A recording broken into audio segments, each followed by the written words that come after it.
বাংলা নববর্ষ 1431-কে বর্ণাঢ্য আয়োজনের মধ্যে দিয়ে বরণ করে নিয়েছে ইতালি প্রবাসী বাংলাদেশিরা। রাজধানী রোম সহ বিভিন্ন অঞ্চল থেকে প্রবাসী বাংলাদেশিরা এই বৈশাখ উদযাপনের অনুষ্ঠানে যোগ দেয়। জরাজীর্ণ ও পুরাতনকে উড়িয়ে মঙ্গল শোভাযাত্রায় অংশগ্রহণকারী নারী ও পুরুষেরা আহ্বান করেছেন অবস্থান ও সম্প্রীতির অটুট বন্ধন ধরে রাখার।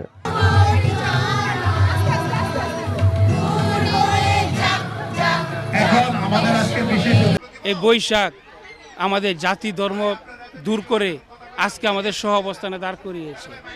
এই বৈশাখ আসলে আমাদের বাঙালি সংস্কৃতি ও কৃষ্টি কালচার। এই বৈশাখ আমাদের বাঙালির জাতীয় অর্জিত সম্পদ। তো আমাদের প্রবাস জীবনে এটি হচ্ছে বাংলার কৃষ্টি সংস্কৃতি এবং ঐতিহ্যকে তুলে ধরার একটি বিশাল প্রয়াস। বৈশাখ আমাদের প্রাণের স্পন্দন। তো আমরা প্রবাসী থেকেও আমাদের এই যে বৈশাখ, এই বৈশাখটাকে আমরা যেখানে থাকি সেখানে আমরা উদযাপন করি অনেক আনন্দের সাথে। বৈশাখ উদযাপনটা কতটুক শান্তির, সম্প্রীতি এবং শুদ্ধ, এগুলো দেখে আমাদের নতুন প্রজন্মরা শিখবে যে আমাদের উদযাপনগুলি কত আনন্দময় এবং মিলবন্ধনের।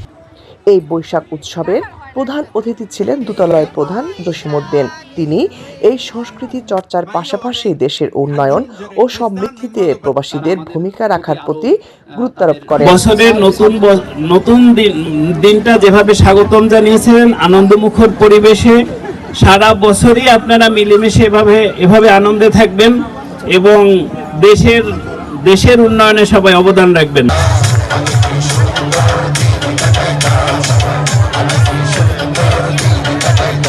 বৈশাখের এই ঐতিহ্য, ঐক্য ও সংস্কৃতির শেকড় ছেড়ে প্রবাসে বেড়ে ওঠা আগামী প্রজন্ম যেন দূরে যেতে না পারে, সেই কারণেই এই আয়োজন, বললেন আয়োজকরা। আমাদের খুব আনন্দ লাগতেছে যে আমাদের এই বীজ ভবনকে তারা সফলতার দিকে এগিয়ে নিয়ে যাচ্ছে। সকল ঐক্যবদ্ধভাবে আমাদের এই কৃষ্টি কালচারকে এগিয়ে নিয়ে যেতে হবে, এটাকে ধরে রাখতে হবে, এইটা হবে আমাদের সফলতা।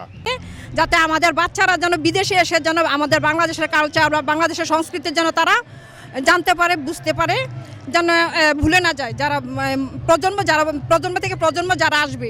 এই 23 বছর ধরে এখানে পয়লা বৈশাখের আয়োজন হয়। আমাদের এই কৃষ্টি কালচার আমাদের নতুন প্রজন্মের কাছে ধরে রাখার জন্য আমরা এই আয়োজন করি। প্রবাসে সার্বজনীন এই বৈশাখ উদযাপনে আমাদের আগামী প্রজন্মকে বাঙালি হিসাবে পরিচয় করিয়ে দিবে। সেই সঙ্গে এই প্রজন্মরাই একটি অসাম্প্রদায়িক বাংলাদেশকে লালন করবে, এমনটি চাওয়া ইতালি প্রবাসী বাংলাদেশিদের। রোমের বৈশাখ উদযাপনের মাঠ থেকে লাবণ্য চৌধুরী, ৭১।